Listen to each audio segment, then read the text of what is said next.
Namaskar and welcome to Insight. I'm Charu Karthikeya. In this edition, we'll be talking about the state of the Indian economy, especially vis-a-vis the data that was released by the Ministry of Commerce yesterday regarding inflation figures. India's headline inflation as measured by the wholesale price index has shown an upward trend for the first time in the last 5 months. This June, it has gone up to 4.86% in June as compared to 4.70% in May.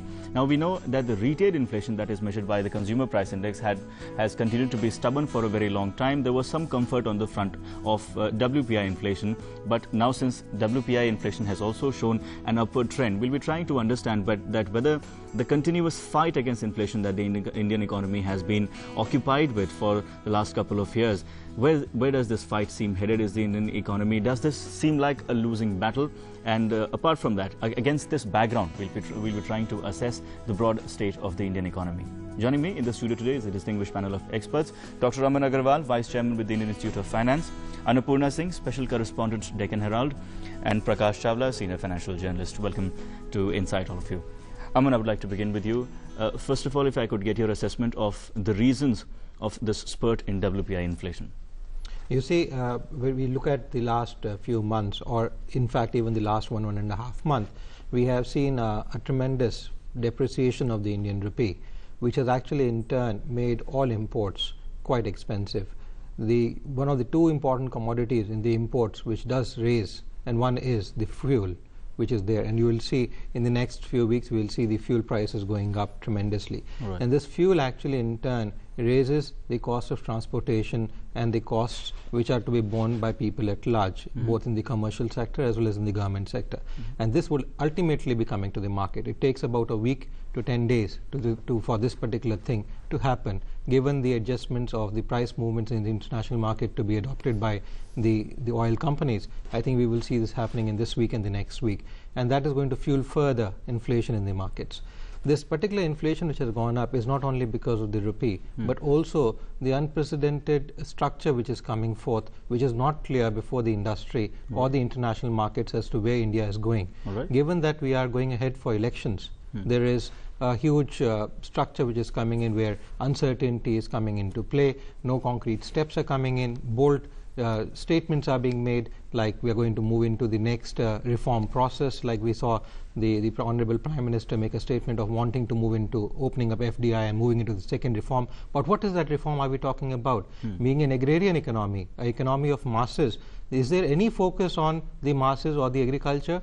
The FDI, fine, but it is a very small sector in terms of what are we talking about. Are we looking at only urban India? Are we not looking at rural India? For the last 2 decades now, there is only a lip service to the rural sector. There is no real impact or no real policy framework which has been created by government to impact or benefit the rural India or the agrarian India. And I think that's where they need to bring in reforms to strengthen the sector if they really want India to be one of the leading economies in the world, having stable growth rate. 6% growth rate, fine, it is comfortable when we say look at the international markets, but it is not sufficient for a country like India, which is a developing country, which has almost about 60% of youth population moving between 18 to 35 years of age, wanting to bustle up and do activities. Where is that growth coming in? And if they don't, these energies are not churnized into the right direction, we will see more problems which have already arisen up in Europe and Latin America and the US as well, because of civil issues which come up. And I think the government needs to lay forth, keeping aside the election scenario, lay forth what is good for this country going ahead at least 5 years, and the Planning Commission should take a bold step in conjunction with the government and the Reserve Bank of India to start doing that. Some minor steps. So you're saying that apart from the falling value of the rupee, this rise in WPI inflation is also or is largely because of the uncertainty as far as reforms are concerned? Correct. It is uncertainty in reforms, it is uncertainty in the policy prescriptions which the government of India has come out with. No steps which have been observed in the last 2 years taken up where the government has boldly said we are going to do ahead with this. This is the plan for the next 1 year or 2 years or 3 years, and that leaves both the corporate as well as the government sector uncertain of what do they want to go ahead and see. All right. Annapurna, on a year-on-year basis, I believe I'm not wrong, this is still a comfortable situation. In June 2012, WPI inflation was, if I'm not wrong, 7.58%, somewhere near that figure. And even if it has gone up on a monthly basis. On a year-on-year basis, it continues to be low. This was a factor from which the mandarins in our financial apparatus were deriving some comfort from, that even though the CPI inflation is stubborn, 9 plus, continues to be close to 10, very close. It has continued to be close to 10. WPI has come down significantly over the last year. But now, for the first time in 5 months, WPI has also shown an upward trend. Is this an alarming situation or just a short-term aberration? As I said, this is going to be an alarming situation. Let me warn you, because WPI has gone up. Why it has gone up? As I mentioned, because of the oil prices. Oil prices have shot up. Currency has depreciated. Indian currency has depreciated over 12% in past 2 months. Oil prices have shot up to $110 per barrel. That is 10% in dollar terms. So this time that food inflation, WPI inflation spiked was, if you remember, is totally on food prices. Food prices have gone up. Cereal prices have also gone up, but vegetable prices, and the most notorious thing in that is the onion prices, which have shot up 114% year on year, and that's why this inflation now is going to go shot up mainly. You have core inflation, which has come down, so that is a good sign, but food inflation shooting up is not going to stop here, because the rise in prices of oil, and if the rupee stays where it is today, it is going to percolate down to food, to fuel, and to other things. In coming days. Right. So what we are seeing, we are seeing a spike in food inflation from here on. Now, if you have good monsoon, and you have that kind of cushion from the monsoon front, you can see somewhere in October, November, December, prices of food coming down a little bit because of that strength the monsoon has provided to food prices. But then again, this oil prices and the rupee, the way they are going up, this is not going to give you that much of a cushion in food inflation as it should. All right. The monsoon should. So what happens here? You have a WPI which is going on. You already have a high CPI, and what is now, you have a WPI which is below 5%, which is quite in a comfort range of the government and the RBI. But you have a high CPI which has a lot of weightage of food in the basket. It has gone nearly 10%. So what is there? You have a wide gap between the two inflation. The gap. Why I'm mentioning the gap? Because the gap is going to really hurt the interest of you and I, as commoners who are buying things from retail. We are going to feel the pinch of inflation much. Going from here, I do not see inflation really coming down. Maybe we will have some respite in say June. June we already had, July, August, September. But after that, when oil prices start percolating down to the inflation numbers, we will have it. All right. Prakashji, your assessment. Do you also find the situation very alarming? And once an upward trend has been noticed in WPI, it's only likely to continue in the short term at least? Well, you talked about the Y-on-Y, year-on-year inflation in terms of headline inflation below 5%, and as if suggesting as if is it a comfort level? I would elaborate on what Annapurna had said. All right. Look behind the numbers. Not even behind the numbers, look elaborately on the numbers of individual items which really affect the common man. Now let's take WPI. I am talking about headline inflation of, say, cereals. Cereals Y-on-Y 17.18%. Then you have rice almost close to 20%. Wheat almost close to 14%. Vegetables 17%.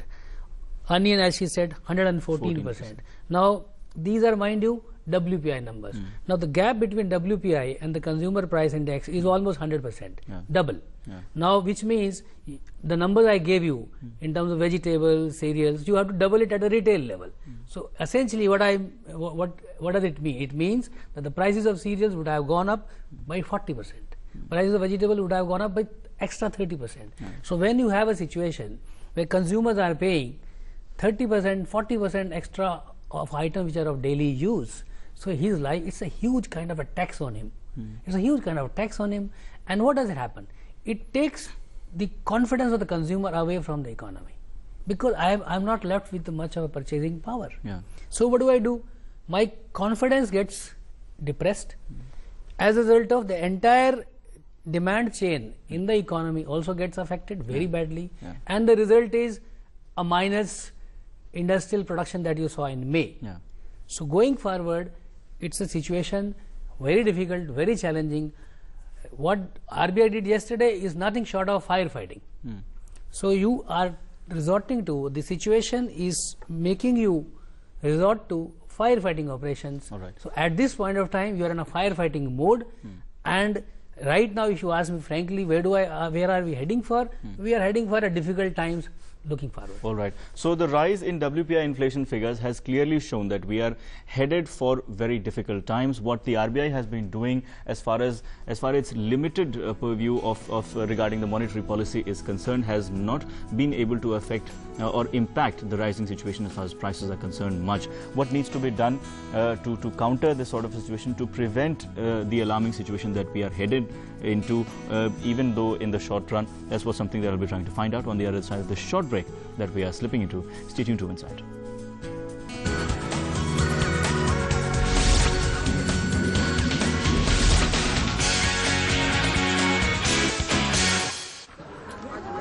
आज मैं आपसे एक जरूरी बात कहने आया हूँ। इन तस्वीरों को देखिए। मैं बार बार क्यों बीमार पड़ती हूँ?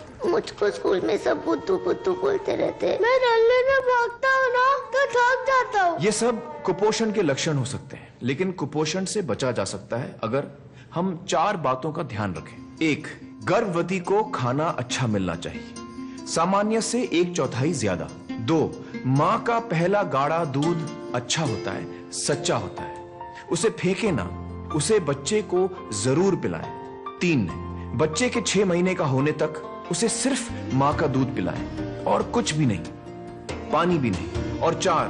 बच्चा जब 6 महीने का हो जाए तो 7वें महीने से स्तनपान के साथ साथ उसके पोषण का पूरा ध्यान रखा जाए। तो ये 4 बातें भूलिएगा नहीं। 4 बातों से नाता जोड़ो, कहो कुपोषण भारत छोड़ो।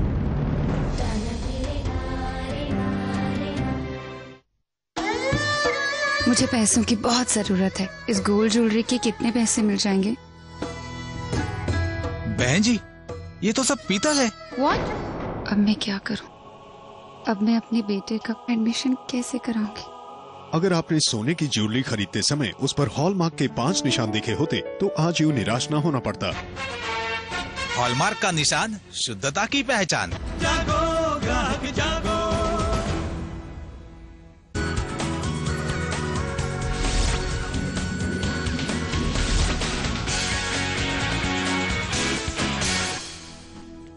Welcome back. You're watching Insight, and today we are talking about inflationary pressures on the economy.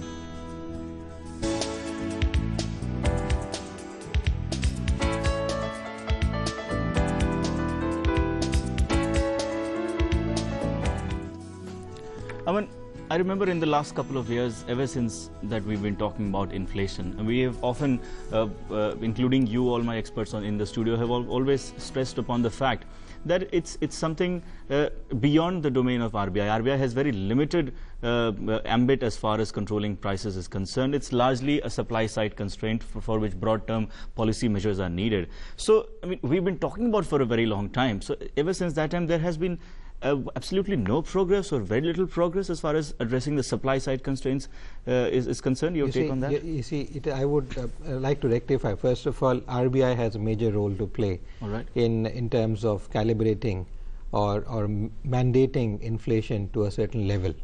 It is not that they cannot control. It's not word control, but it is actually calibrating and maintaining it in that range of what they're looking at. So has it been able to do that then? You see, if you look at the figure of 5% or so. Traditionally, we talk about economists in India, and various other economists worldwide have said a developing country like India, with the needs for infrastructure and other facilities to be there, and almost about 70% of population still to be served with basic needs and requirements.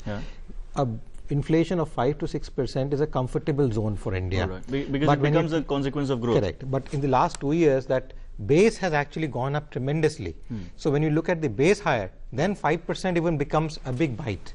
So that's where the difference of 5 to 6% being comfortable is no longer comfortable in the last 2 years when we look at the particular 5% figure. Okay, so it's not a question of 1%, 2%, but what is the base we are looking at that 5% on?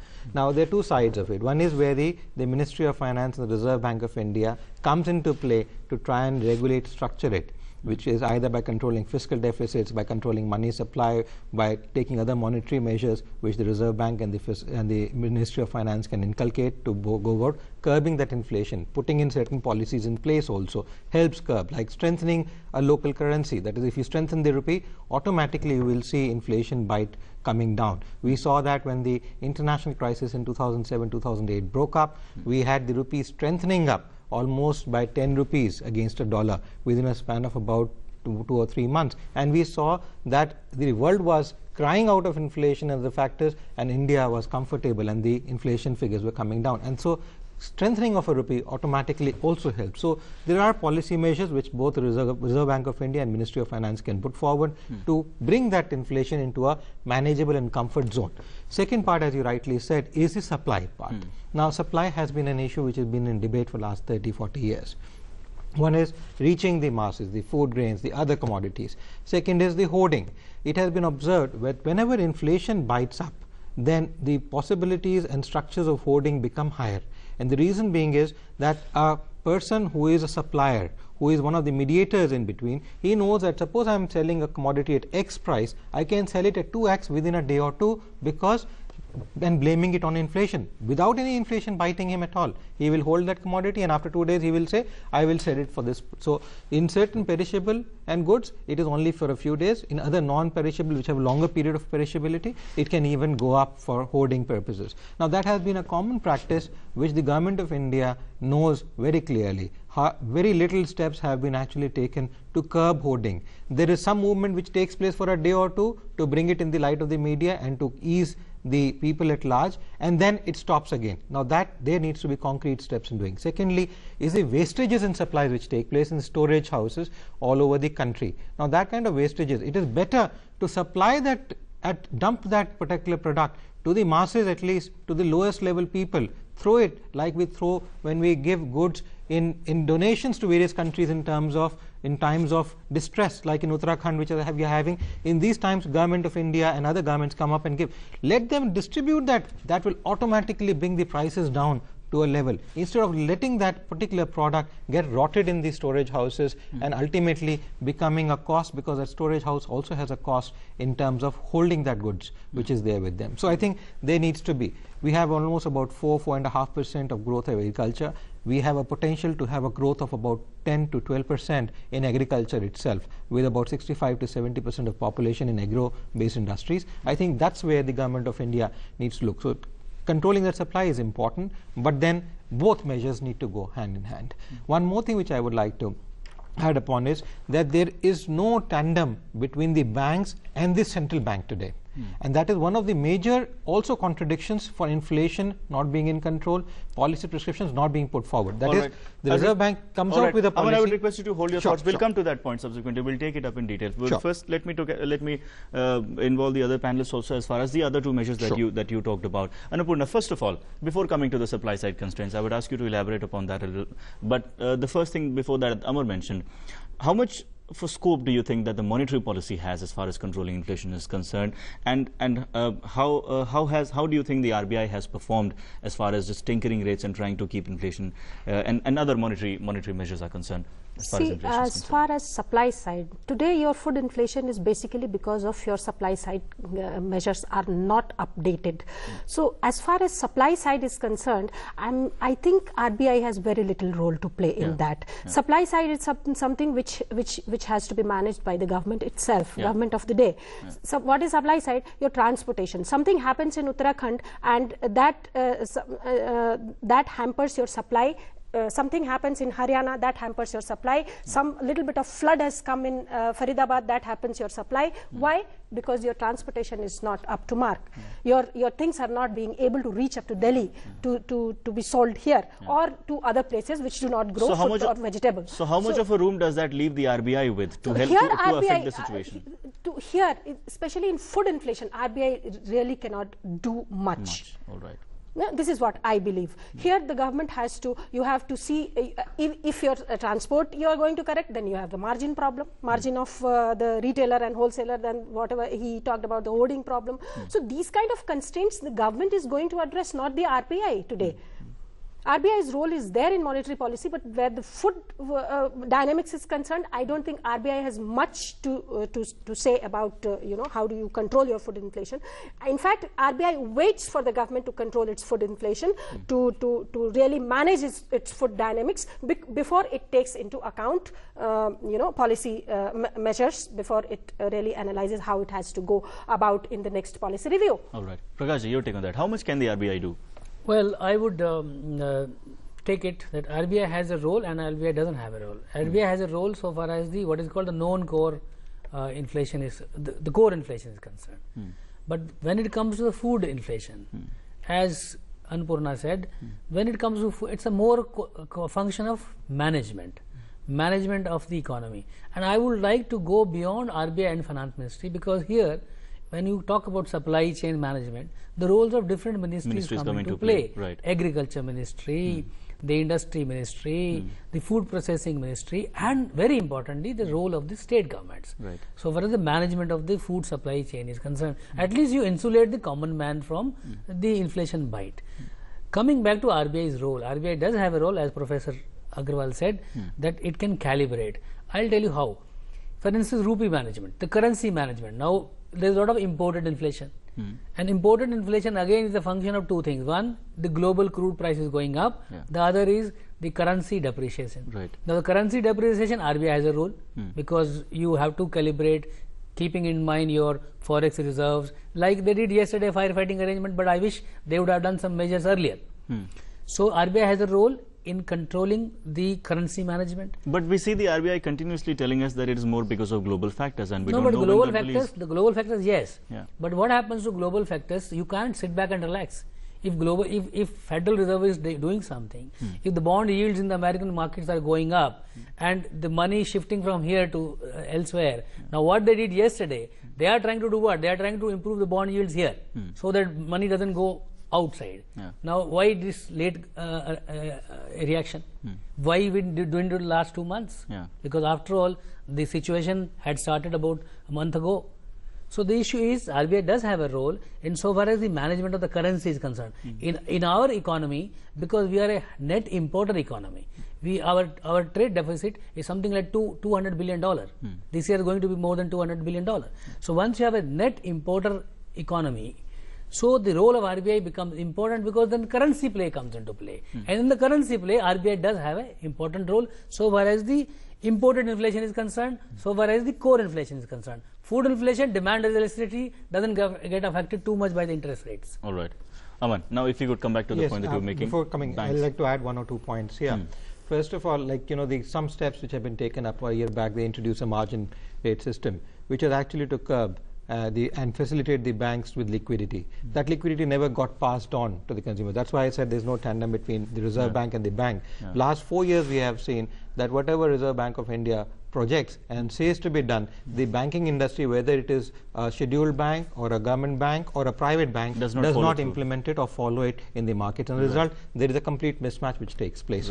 Now, apart from that, the Reserve Bank can directly control or manage the flow of the rupee comfortably. For last 1.5 months, $280 billion we have as foreign exchange reserves, between 280 to 290. It has been stable at that. Why has the Reserve Bank of India not ventured in and brought up? I brought up an issue even before. The IPL scam which has been, or scandal which has been taking up. There is no debate. There is a huge amount of money which has come into India because of IPL. People from all over the world are investing and betting on it, and even part of those teams which are actually there. There is no debate. There is no issue. Where is this money coming from? It is not. Is it not the responsibility of the RBI to know which money, what money comes into this country and what money goes out of this country? Not only to stress that KYC norms are mandatory for banks, but I think the Reserve Bank at its own level needs to monitor it very carefully and see that money. Why have they not implemented money supply measures which they implemented yesterday? Also, taking the money automatically from the market would help them control any kind of inflation which is going in. Because the basic definition, if you ask any economist, any economics professor also, he will say is too much money chasing too few goods. So if there is not too much money, automatically your inflation gets controlled. It's an old classical theory, and that could be implemented by Reserve Bank. So, you know, Reserve Bank has lots of things which they can do in hand, but it's a question of will and wanting to do it. But given the political arena of elections coming in place, there has been a theory which has been floating that the rupee has been strategically brought down to a low level so that the fundings which come from the international markets can comfortably fund the elections and the markets with a lower rupee, which will in turn mean for less dollars you get more rupees, and then making it easier for some of the exporters who have been hoarding dollars internationally to bring back their money and then declare, because you know you have your returns to be filed on an individual and the corporate level in this and the next month. So naturally that is also to be taken care. So you get more money out by doing this kind of an activity. All right. Well, on that note, we're slipping to yet another short break. But on the other side of this break, the RBI will be coming out with its monetary policy review on the 30th of July. And the Governor D. Subbarao has already said that this hike in wholesale inflation will factor into the RBI's calculations as far as making that monetary policy review is concerned. What kind of an impact will it have on the monetary policy review, and what kind of a domino effect will that have on the economy? That question on the other side of this short break. Stay tuned to Inside.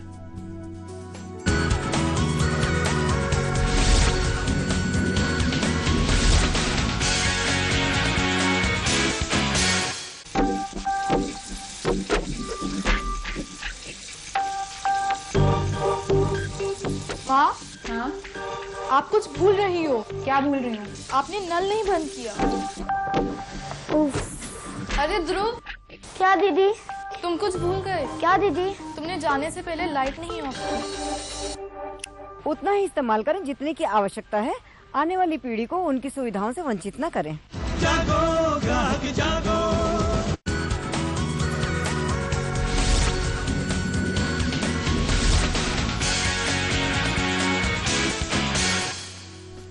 Welcome back. You're watching Insight, and today we're talking about inflationary pressures on the economy.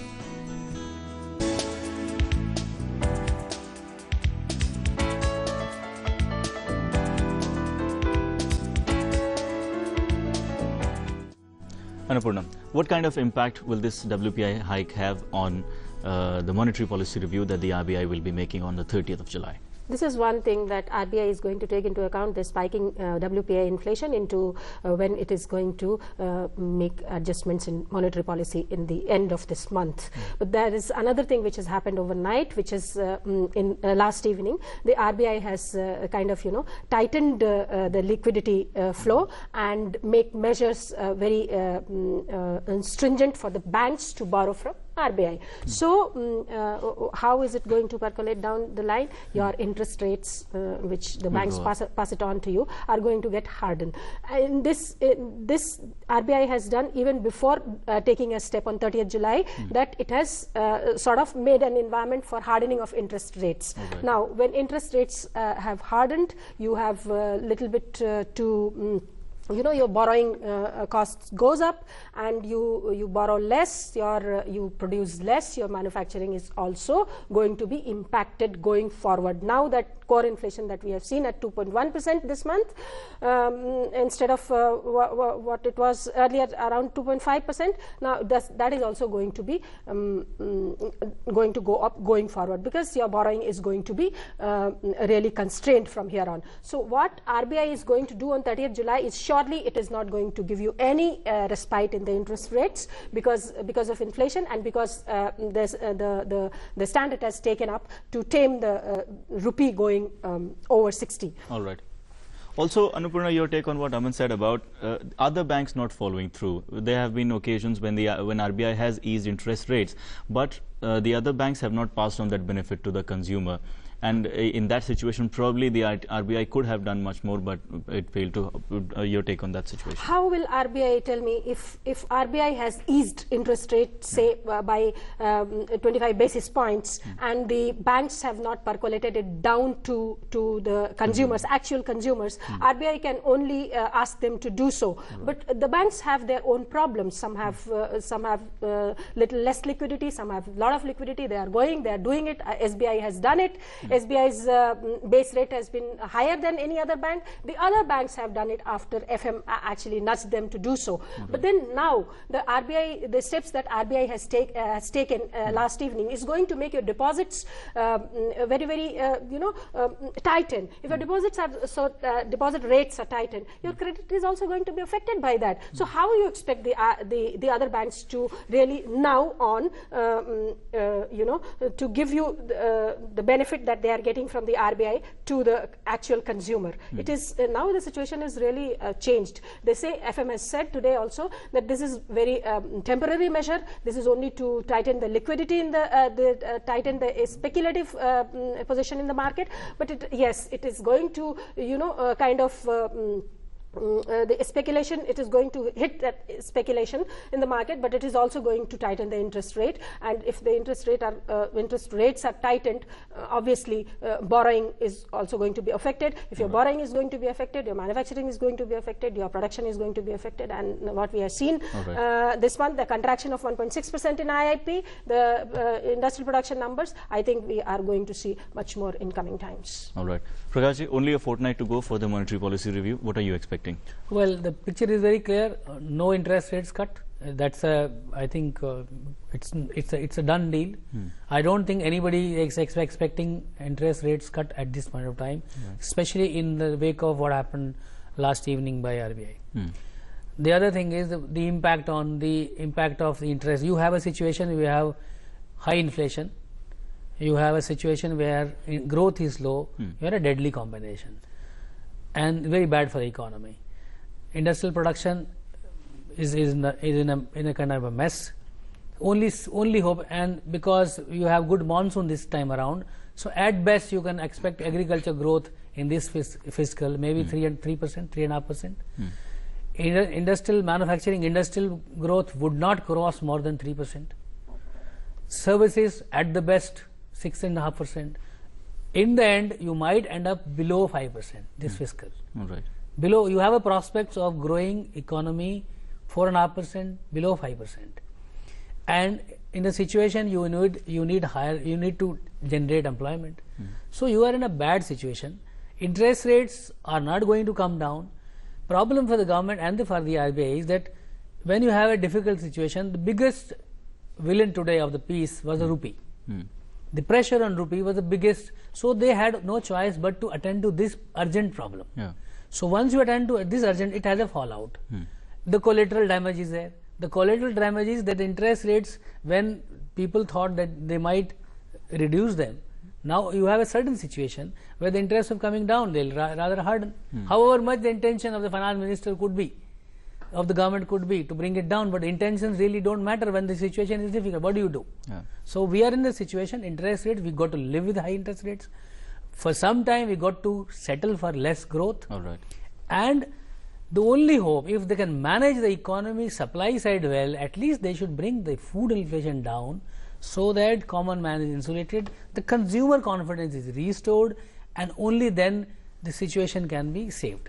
All right. Aman, on the rupee, nearly a month ago, when this drastic fall in the rupee began, when it started inching closer to that 60 level mark, the finance minister was asked by reporters about what does this mean, and he had very categorically told members of the press that this is nothing to be alarmed about. This is just a short-term change, and the rupee will gradually find its own place in the very short term. This is not an alarming situation. Not almost a month has elapsed since that press conference, and now we see the government scrambling to somehow correct the situation.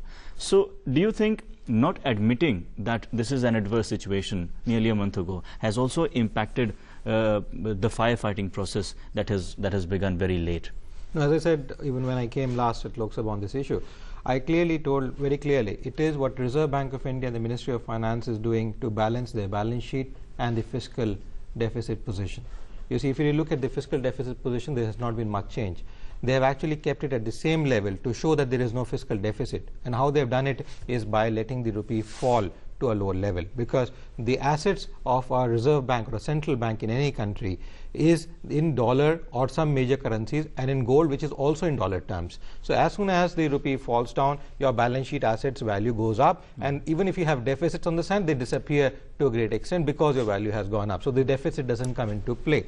And that's why they have been able to manage. So it has been a very good management of Ministry of Finance along with the Reserve Bank of India to show to the world and this country that the fiscal deficits are not the issue which is causing, because it is always the fiscal deficits which are blamed, and as a result the government which is in power is always blamed for having spending more than what they are earning, and as a result the central bank is shielded off. But that they get the blame. So to keep the blame off, they kept it. The fiscal deficit has been constant, and by that they have managed the balance sheet to do that. You see, the Reserve Bank of India has been too late. We follow a managed float for almost last 30-35 years now. That means you have a band within which the exchange rate is allowed to appreciate or depreciate. Only after that the Reserve Bank comes into picture if it goes beyond that band or goes below that band. Why has the central bank been sitting for almost a month and a half doing nothing? What do we need these reserves for? If you look at even an individual, he keeps reserves in gold and other assets. He needs that money, excess money which he is saving for any kind of difficulty. Now India is in difficulty.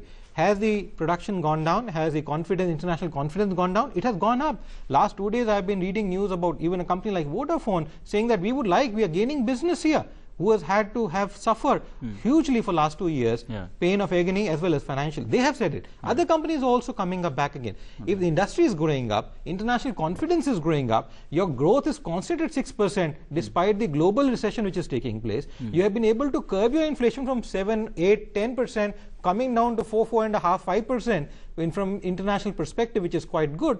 Now where is the problem then?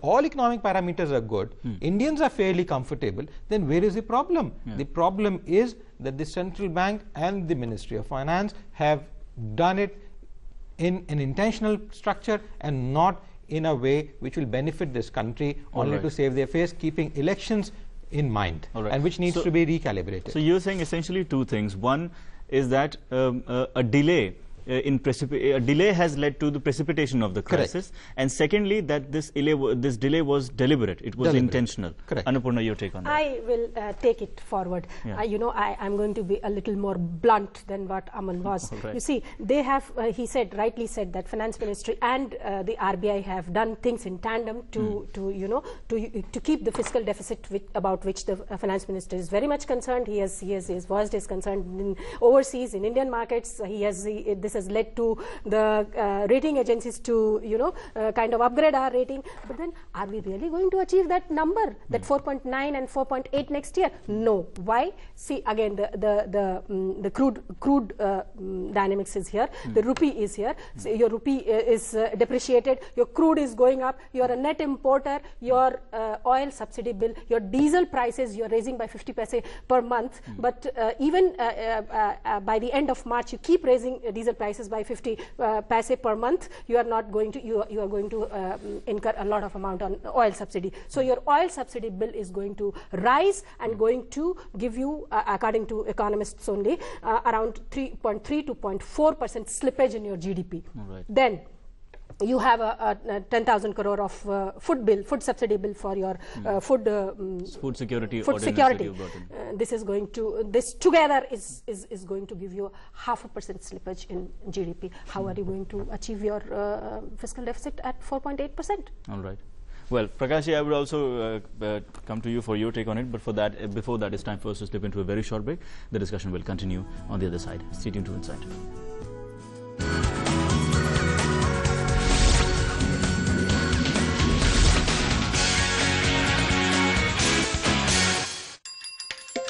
चार बातों से नाता जोड़ो, कहो कुपोषण भारत छोड़ो। 1. गर्भवती को खाना अच्छा। 2. पहला गाढ़ा दूध है सच्चा। 3. 6 महीने सिर्फ स्तनपान, 4 फिर स्तनपान और पोषण का ध्यान। जी हाँ, अपने बच्चों को कुपोषण से बचाना है तो ये 4 बातें जरूर याद रखें। 1, गर्भवती को खाना अच्छा। 2, पहला गाढ़ा दूध है सच्चा। 3, 6 महीने सिर्फ स्तनपान। और 4, फिर स्तनपान और पोषण का ध्यान। तो 4 बातों से नाता जोड़ो, कहो कुपोषण भारत छोड़ो।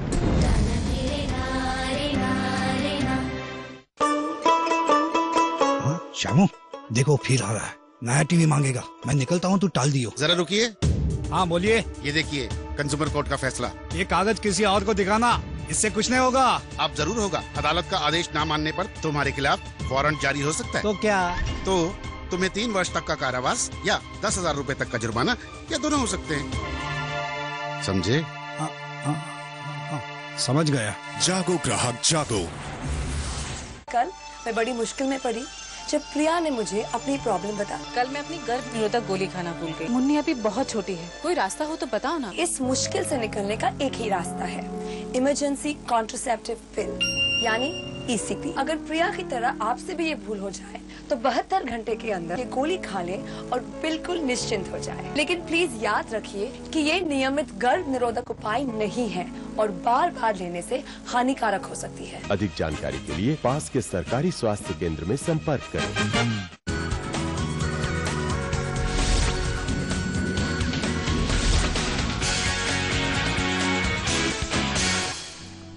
Welcome back. You're watching Insight, and we are talking about inflationary pressures on the economy.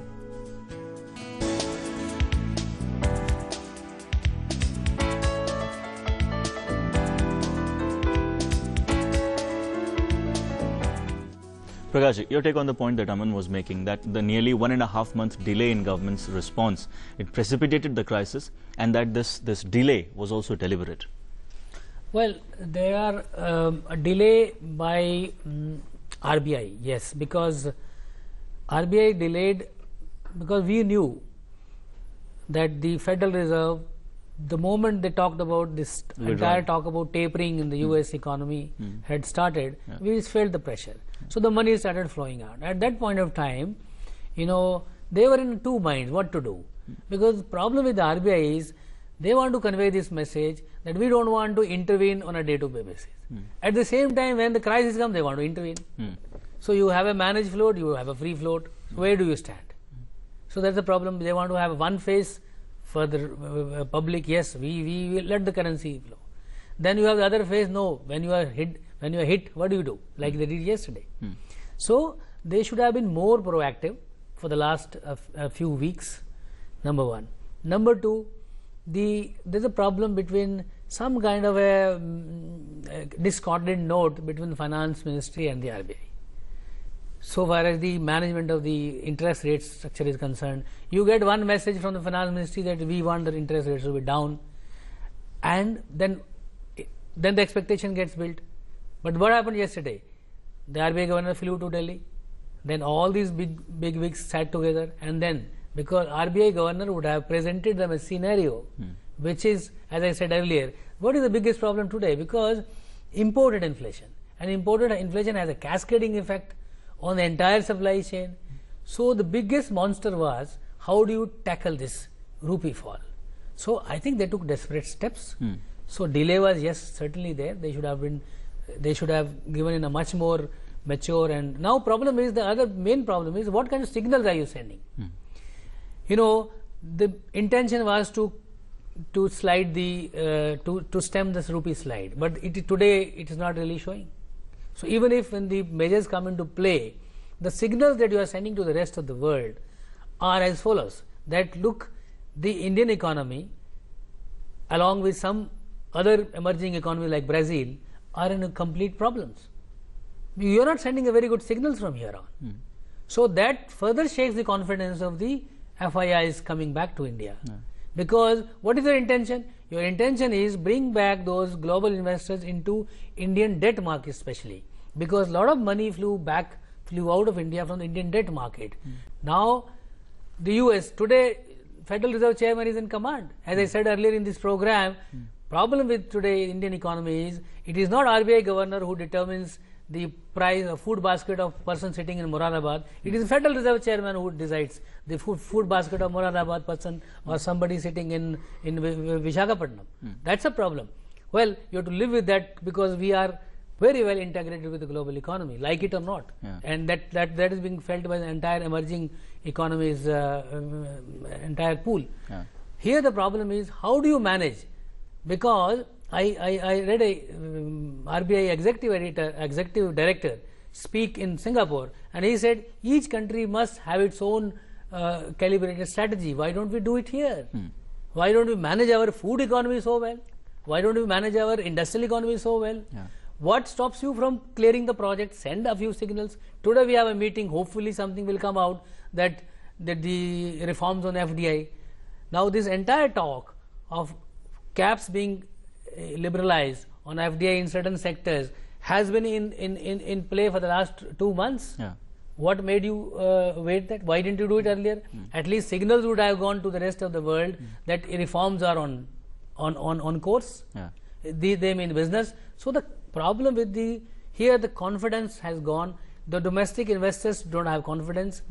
Consumer doesn't have confidence. On top of it, global investor doesn't have confidence. That is a problem. All right. Aman, there has been some good news on at least one front, and that is gold imports. Although we never know if it could be temporary, we don't know for how long will it stay to run. But the finance minister, we had seen the finance minister had said that current account deficit, and because of that, the gold imports was one key issue on his mind. We saw several continuous appeals to the public, the RBI's directives to the banks to curb the demand for gold, and as a result, the gold imports have come down as far as the June figures are concerned. Is that likely to become a short-term phenomenon, or is that likely to give some more room, more leeway to the government to take some other harsh steps? Usually I think Indians and the people from India sitting in government offices or political offices need to understand very basic thing. India is a country where nothing disappears. It only moves from one phase to the other.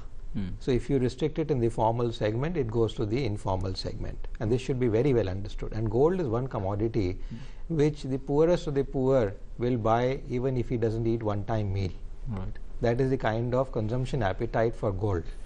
2/3 of the total gold production worldwide on a yearly basis is consumed by India through the formal channels.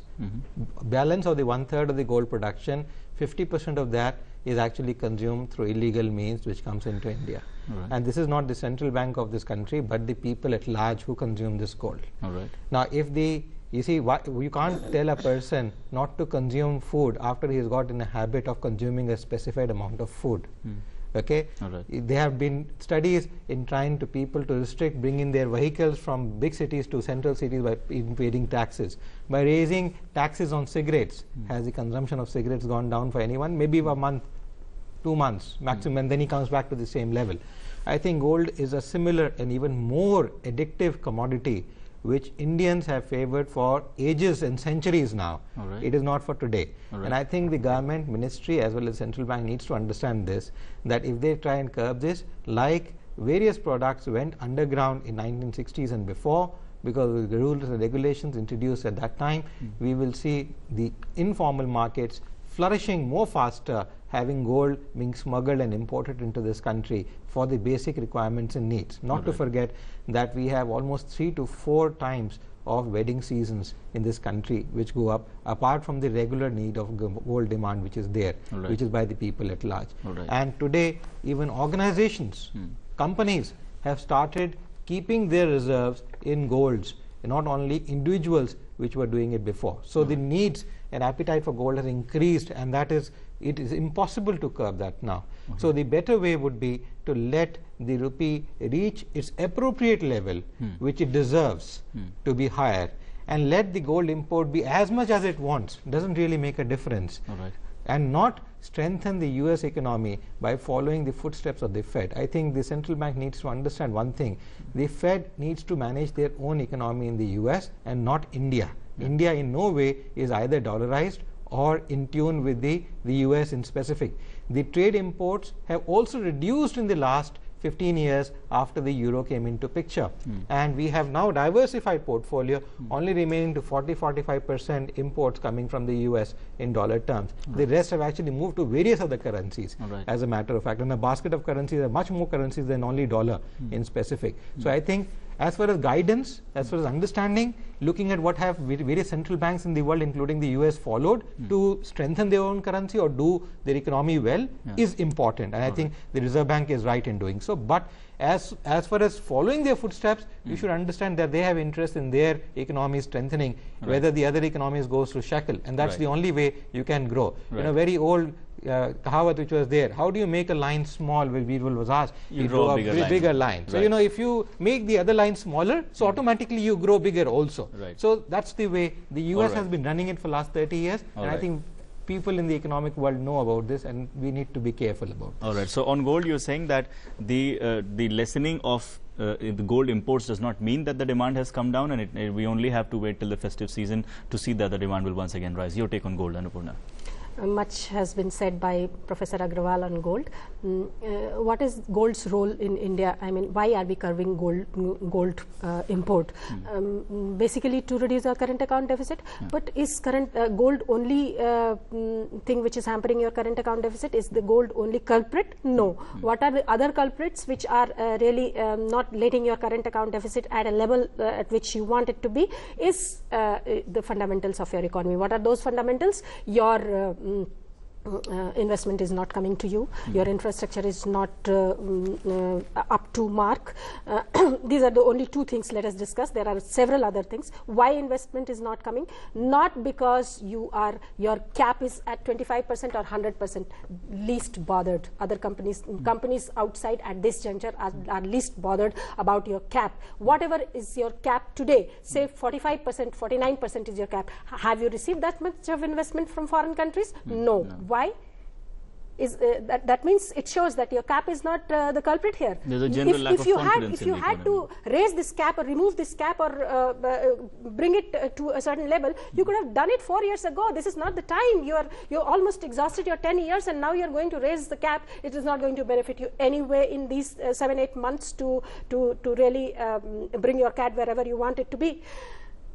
What is the problem? Why investment is not coming? Why investment, if it is coming, also coming only in brownfield? See, the companies, the subsidiaries, they are investing in their local subsidiaries. No new investment is pouring in. No greenfield investment is coming into your country. Why? Because your regulations, your bureaucratic hurdles, these kind of things you have not addressed. You have lot of regulations, and foreign investors also are, this very, very fearful that today they invest, tomorrow you change your policy, tomorrow you raise your cap, just the way you are raising your cap, tomorrow you are going to have a constraint on your cap, and then you will change your policy, and then you will ask them to go away. Right. So you have to correct your fundamentals here to bring in the business to India. Your infrastructure is not up to mark. You have said that back end will be done by the foreign investment. Where in the world have you heard that back end is corrected by a foreign investor and then he comes to invest? You have to correct your back end. Anyway, you have not done that. So as far as gold's role is concerned to tame the current account deficit, which had been historical high, nearly 7% in the December quarter, it has come down a little bit, but it is again going to go up because of our fundamental problems. Gold is one thing. The other things are that your own fundamentals which you need to correct. All right. So, Prakash, you talked about these fundamentals already before. You've said that very low confidence of the domestic investor as well as the foreign investor. So you have to correct a lot of things before investment actually starts coming in. But briefly, your take on gold before we wind up. Well, gold, there are two issues. Traditionally, conventional wisdom. So why blame only the common man for hoarding gold? Even central banks all over the world, when I have nothing else to do, the safe haven is gold. So the conventional wisdom of the central banks all over the world matches the conventional wisdom of a common man even in India. All right. So why blame only poor man, our old grandparents? If they want to hold gold, central bank also does it. All right. Number two, in the Indian context, where are the investment options? Even if I am not an end user of gold for marriage season, here in the middle class families, what is happening? That people are using as end user for marriages. They are also using gold as a investment option. Today in Indian context, where are the investment options for a middle class family? You have fixed deposits, it is not protected against inflation. You have stock market completely in shambles. There are companies which were quoting at 400 rupees per share, today the rate is 40 rupees.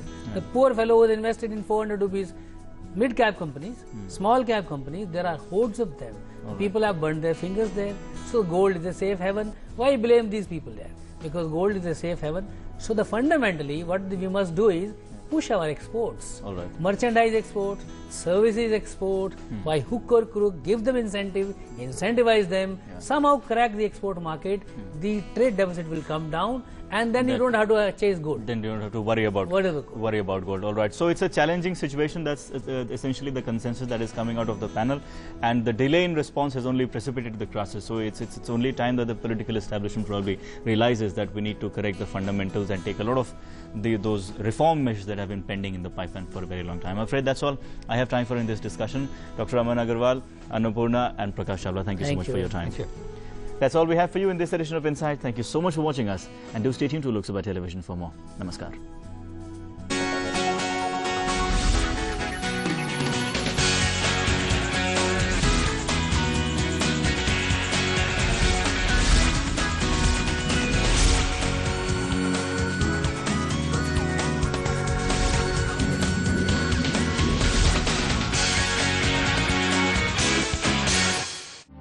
ओफो, gas खत्म हो गई। इतनी जल्दी? Cylinder तोल कर तो लिया था ना? हर बार लेती हूँ। खाली सिलेंडर तोला था? खाली सिलेंडर? देखो, सभी सिलेंडरों पर गैस का वजन, खाली सिलेंडर का वजन और कुल वजन छपा होता है। यदि खाली सिलेंडर का वजन छपे हुए वजन से ज्यादा है, तो इसका मतलब सिलेंडर में गैस के साथ पानी मिला हुआ है। यानी गैस कम? बिल्कुल, इसीलिए सिलेंडर लेते और देते समय अवश्य तोलना चाहिए। सही वजन हमारा अधिकार। जागो ग्राहक जागो।